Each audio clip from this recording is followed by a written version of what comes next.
আসসালামু আলাইকুম সবাইকে, আশা করি সবাই ভালো আছেন।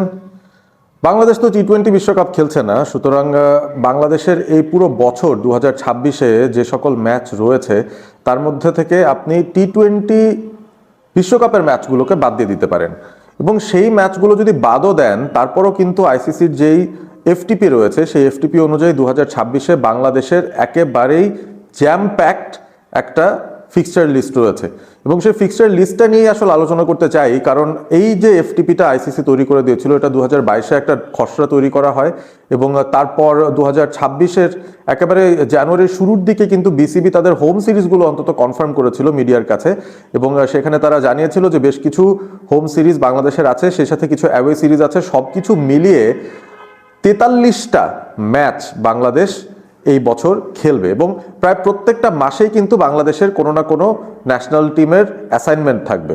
সো সেই বিষয়গুলো নিয়েই ভাবছিলাম একটু আলোচনা করা যেতে পারে, কারণ এখন যে পরিবর্তিত পরিবেশ, সেই পরিবেশে এখন আইসিসির সঙ্গে বাংলাদেশের যে সম্পর্কটা তৈরি হয়েছে বিশ্বকাপ না খেলা নিয়ে, সেটার পর আদতেই এই সিরিজগুলোর উপরে বাংলাদেশের কোনো ইম্প্যাক্ট পড়বে কিনা, বা অরিজিনাল যে এফটিপি ছিল সেই এফটিপিতে বাংলাদেশের যে সিরিজগুলো বর্ধিত করা হয়েছিল সেই সিরিজগুলো কি সবগুলোই ঠিকঠাক মতো হবে কিনা, সেগুলো নিয়ে আসলে আলোচনা করতে চাচ্ছিলাম।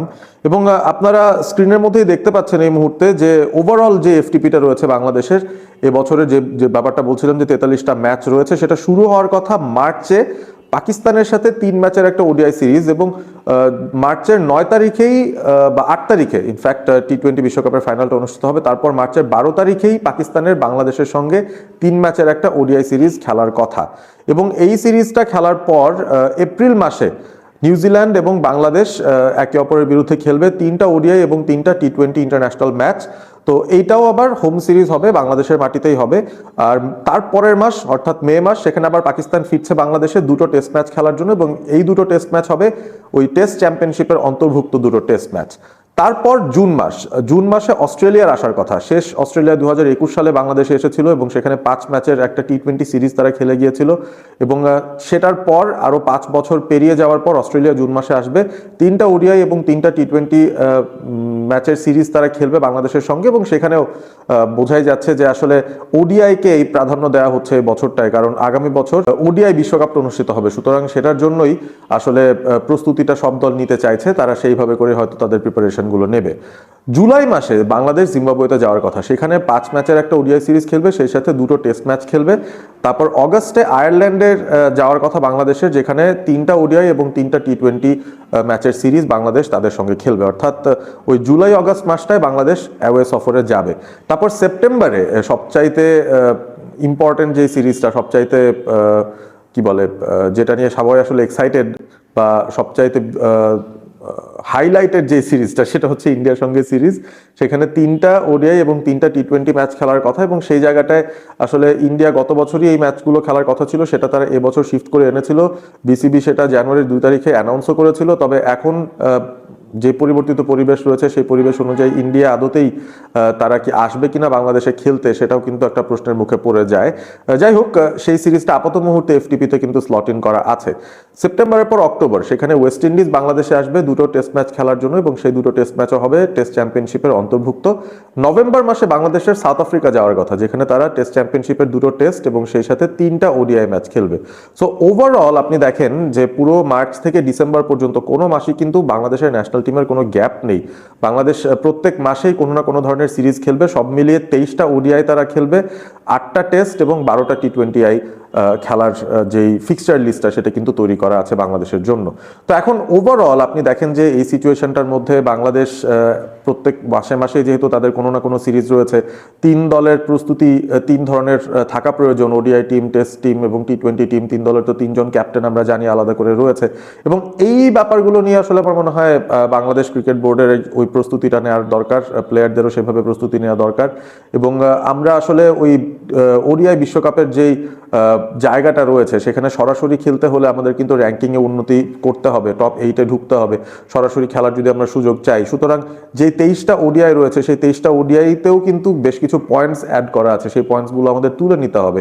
এই সিরিজগুলো ইম্পর্টেন্ট। আপনি আবারও আমি হাইলাইট করছি, দেখেন পাকিস্তানের সঙ্গে 3 ম্যাচের ওডিআই সিরিজটি ইম্পর্টেন্ট হবে, নিউজিল্যান্ডের সঙ্গেও 3টা আমরা খেলবো, তারপর জুনে অস্ট্রেলিয়ার সঙ্গে 3টা রয়েছে, তারপরে জিম্বাবুয়ের সঙ্গে 5টা আছে, আয়ারল্যান্ডের সঙ্গে 3টা আছে, ইন্ডিয়ার সঙ্গে 3টা ওডিআই আছে এবং সাউথ আফ্রিকার সাথেও বছর শেষে 3টা ওডিআই আছে। তো সব মিলিয়ে 23টা ওডিআই ম্যাচ, খুব বড় বড় প্রতিপক্ষের বিরুদ্ধে, কিন্তু অস্ট্রেলিয়া আছে, ইংল্যান্ড আছে, নিউজিল্যান্ড আছে, পাকিস্তান আছে, সাউথ আফ্রিকা আছে।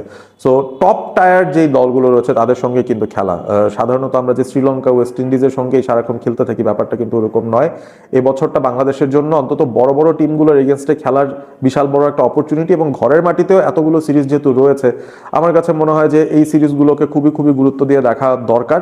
এবং আমাদের ওডিআই ওয়ার্ল্ড কাপের ডিরেক্ট কোয়ালিফিকেশনের জন্য সেই প্রস্তুতি যেটা নিতে হবে, যেই ভাবে আমাদের আসলে খেলতে হবে, সেটা খুব ইম্পর্টেন্ট। এবং সেইখান থেকেই আসলে একটা প্রশ্নের জন্ম হয় যে এই বছরটা যেহেতু ওডিআই ওয়ার্ল্ড কাপের প্রস্তুতির বছর, আমাদের দলটাকে ফাইনালাইজ করার বছর, ওডিআই টিমটাকে নিয়েই আমার মনে হয় সবচেয়ে বেশি ফোকাসটা থাকবে, এবং টেস্ট টিমটাকে নিয়েও ফোকাস থাকবে। কারণ অবভিয়াসলি টেস্ট চ্যাম্পিয়নশিপে বাংলাদেশ বেটার করতে চায়, সেই জায়গা থেকে বাংলাদেশের একটা চিন্তাভাবনা থাকবে যে কিভাবে করে ওই টেস্ট ম্যাচগুলোতেও আসলে জয়ের ধারাটা রাখা দরকার বা জয় পাওয়া দরকার।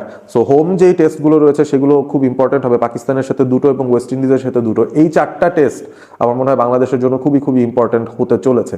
সো এই বছরটা কিন্তু মোটামুটি জ্যাম প্যাকড। আমরা ক্রিকেটের যেই অবস্থার কথা বলছি যে বাংলাদেশ ক্রিকেট আসলে কোন দিকে এগিয়ে যাচ্ছে, বা আলটিমেটলি বাংলাদেশের ক্রিকেটের উপর কতটুকু নেগেটিভ ইম্প্যাক্ট পড়বে এবারে টি-20 বিশ্বকাপে অংশগ্রহণ না করার যে বিষয়টা, সেই ব্যাপারটা যখন আইসিসির সঙ্গে কনফ্রন্টেশনাল একটা জায়গায় গিয়ে বাংলাদেশ কনফার্ম করেছে, সেইখান থেকে এখন বাংলাদেশ কোথায় যাবে বা বাংলাদেশের ফিউচারটা কি সেটা আমরা দেখব। তবে ওই যে বলছি, খুব বেশি অসুবিধা নেই, ফেব্রুয়ারি মাসে তো এমনিতেই জাতীয় নির্বাচন চলবে। আপনারা বিশ্বকাপটা ফলো করতে করতেই দেখবেন যে ফেব্রুয়ারি মাস শেষ এবং মার্চ মাস থেকেই বাংলাদেশ জাতীয় দলের একটা একটা করে অ্যাসাইনমেন্ট প্রতি মাসেই কোনো না কোনোভাবে হোম বা অ্যাওয়ে সিরিজ ধরে থাকবে। সো আমরা এই ব্যাপারগুলো নিয়ে আসলে ফোকাস করতে পারি, এবং সেই অনুযায়ী আমাদের টিমের ম্যানেজমেন্টের হোক, প্লেয়ারদের হোক, প্রস্তুতির জায়গাটা কিন্তু সেভাবেই ইন দ্য মাইন্ড আমাদের তৈরি থাকা লাগবে। এবং সেই সাথে কূটনৈতিক জায়গার যেই বিষয়গুলো রয়েছে সেখানেও কিন্তু আমাদের পারদর্শিতা দেখাতে হবে, কারণ ইন্ডিয়া বাংলাদেশে যেন আসে এই ব্যাপারটা কিন্তু এনশোর করা আমাদের একটা দায়িত্ব। কারণ এই সিচুয়েশনটার মধ্যে ইন্ডিয়ার সঙ্গে একটা সিরিজ যেটা এফটিপিতে লিস্টেড আছে, সেটাতে আসলে তাদেরকে না আনতে পারাটা আমাদের জন্য আমার মনে হয় যে একটা ব্যর্থতাই হবে। ইন আ ওয়ে ইন্ডিয়া তো, আমি জানি না তাদের রিয়াকশনটা কেমন হবে এই সিচুয়েশন থেকে, কারণ আমরা তো ইন্ডিয়া যাইনি কারণ আমাদের জন্য একটা লেজিটিমেট সিকিউরিটি থ্রেটের বিষয় এসেছিল বাংলাদেশিদের এগেনস্টে। একটা somehow there was some news and some things যেটাতে আসলে এই সিচুয়েশনগুলো তৈরি হয়েছে। তবে ইন্ডিয়ার বাংলাদেশে আসতে খুব একটা সমস্যা হবে কিনা, আমাদের তো ওরকম কোনো আমার মনে হয় ইস্যু নেই। সো দেখা যাক শেষ পর্যন্ত এই বায়োল্যাটারাল সিরিজটাও বাংলাদেশ অর্গানাইজ করতে পারে কিনা ইন্ডিয়ার এগেনস্টে। ওভারঅল আপনাদের কাছে কি মনে হয় কমেন্ট করে জানিয়ে দেবেন যে কোন কোন সিরিজগুলো আসলে থাকবে, কোন কোন সিরিজগুলো বাদ পড়ার সম্ভাবনা রয়েছে। আমার মনে হয় ইন্ডিয়ারটা বাদ পড়ার একটা চান্স ডেফিনেটলি হাই, বাট বাদ বাকিগুলো আমি আশা করছি যে আমাদের হোম অ্যাওয়ে সবগুলো সিরিজ যেন সময় মতো হয়, এবং সেটা যদি হয়ে থাকে তাহলে কিন্তু খুব ব্যস্ত একটা সূচি 2026-এ বাংলাদেশের জন্য অপেক্ষা করছে, যেখানে আমরা 2027 বিশ্বকাপের প্রস্তুতি নিচ্ছি। ভিডিওটি কেমন লাগলো জানিয়ে দিতে পারেন কমেন্ট করে, এবং সেই সাথে ভিডিওটি ভালো লাগলে বন্ধুদের সঙ্গে শেয়ার করবেন, সাবস্ক্রাইব করবেন। অল স্পোর্ট এবিপি, ভালো থাকবেন সবাই।